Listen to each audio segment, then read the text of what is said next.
جنہوں نے پالیسی بنانی ہے اگر ان کا پورا انٹرسٹ شوگر انڈسٹری میں ہے تو وہ ظاہر ہے اپنا انہوں نے انٹرسٹ واچ کرنا ہے, کسان کو تو نہیں وہ دیکھیں گے نا انٹرسٹ. لیکن اس کا مطلب ہے کہ ہم نے اتنے سالوں میں اس چیز کو انفلٹریٹ کر کے اس چیز کو ٹھیک کرنے کے لیے قانون سازی اس قسم کی نہیں کی کہ یہ کام نہ ہو پائے. ہم نے قانون سازی اس کے الٹ کی. ہم نے یہ قانون بنا دیا کہ آپ شوگر پلانٹ جو 2 لاکھ ٹن ڈیلی جو کرشنگ نہ کر سکتا ہو اسے چھوٹا آپ لگا ہی نہیں سکتے. آپ نے یہ کر دیا کہ گڑ بنانا جو ہے وہ دفعہ اس پہ 144 ابھی تک لگی ہوئی ہے, وہ ہم بیچ میں لوگ بنا لیتے ہیں لیکن گڑ نہیں آپ بنا سکتے. کے پی میں تو بنتا ہے, کے پی میں بنتا ہے, ساؤتھ پنجاب میں بھی بنتا ہے, لیکن وہ جب گنا ذرا کم ہو تو ہمارے اوپر کریک ڈاؤن بھی ہوتے ہیں. تو آپ وہ چھوٹے چھوٹے شوگر پلانٹس اب وہ برازیل بنا رہا ہے, چین بنا رہا ہے, ہندوستان میں بن رہے ہیں, آپ ہر کاشتکار کو لگانے دیں. 25 30 50 لاکھ کا 4 5 کاشتکار مل کے ایک پلانٹ لگا لیں گے, وہ اپنے 2 ایکڑ تو روز کے اس کی وہاں کرشنگ کر ہی سکتے ہیں نا. نہیں ویسے بھی میں پاکستان کا شہری ہوں, میں کوئی بھی کاروبار کر سکتا ہوں, میں اپنی شوگر مل کیوں نہیں لگا سکتا, مجھے کیوں لائسنس لینے کی ضرورت ہے ان سے؟ تو کیونکہ پھر وہ اس کو استعمال وہ جو لائسنس جو جس طرح 90 کی دہائی میں 80 کی دہائی میں استعمال ہوا, وہ جو لائسنس جب ضیاء الحق صاحب کا دور تھا وہ ہوا ہی اسی لیے کہ وہ جو نہیں ملتا تھا ساتھ اس کو ایک لائسنس آپ نے دے دیا اور وہ اب آپ کے ساتھ آ گیا.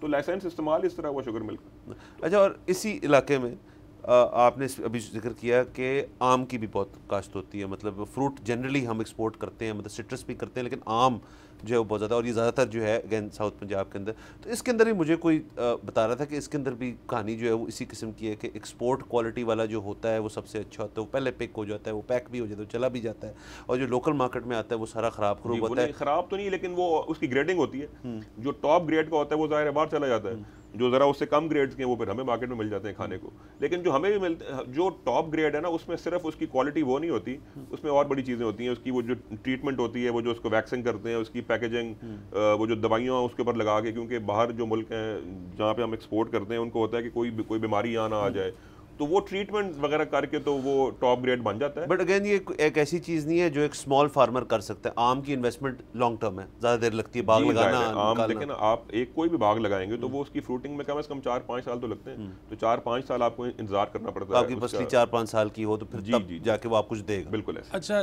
جو بہت ایک بنیادی سوال, اور وہ یہ کہ آج کل تو شاید تھوڑا سا ماند پڑا ہوا ہے لینڈ والا بزنس, لیکن جس طرح سے ریئل اسٹیٹ چل رہی تھی اور جس طرح سے ہاؤسنگ سوسائٹیز بن رہی تھیں, اور ہم نے ویڈیوز دیکھی, نام نہیں لیں گے سوسائٹیز کے, لیکن ہم نے ویڈیوز دیکھی کہ پورے آم کے باغ کٹ کے ٹرالیوں میں بھر کے جا رہے ہیں کیونکہ وہاں پہ ہاؤسنگ سوسائٹی بننی ہے. اس طرح کی چیزوں سے آپ کو لگتا ہے پاکستان میں فوڈ اسکارسٹی ہو سکتی ہے؟ ہم نے وہاں پہ ایک مینگو ایونیو بنا تو دیا ہے, اور ہم کیا چاہتے ہیں سر.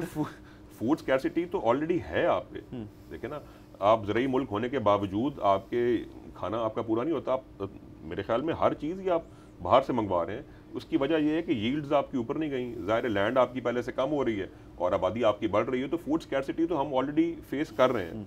کوئی ایسی چیز آپ نام لیں جو ہم باہر سے نہ منگوا رہے ہیں. بالکل, وہ دالیں شالیں ہر چیز باہر سے آ رہی ہے. تو لیکن ہوگا یہ کہ اب جیسے جیسے زر مبادلہ کا مسئلہ ہوگا, جیسے جیسے ڈالرز کی ہمیں اور زیادہ ضرورت ہوگی, ہم یہاں سے باہر نہیں بھیج سکیں گے, تو پھر وہ ہم امپورٹ جو کر رہے ہیں وہ بھی نہیں کر پائیں گے. تو مطلب ایکچولی یہاں پہ جس کے پاس روپے ہیں بھی وہ شاید روپے ہاتھ میں لے کے کھڑا ہوگا اور چیز نہیں مل رہی ہوگی, اور اگر ملے گی تو اتنی مہنگی ملے گی کہ آپ کی ویسی آپ کی جیب اجازت نہیں دے گی. تو یہ تو مسئلہ ہے یہاں. لیکن آپ نے فوڈ اسکارسٹی کی بات کی, جیسے پانی کا بہت زیادہ تعلق ہے.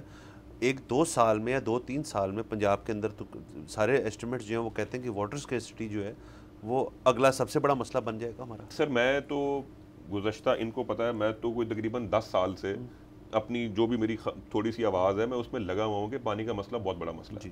اور پانی آپ اس وقت one of the most water stress countries in the world, دنیا میں آپ کی جو ایک تھریش ہولڈ ہوتا ہے, آئی تھنک وہ 1000 کیا اس کا مجھے فگر اس کا نہیں یاد, آپ بالکل اس کے بارڈر لائن پہ ہیں.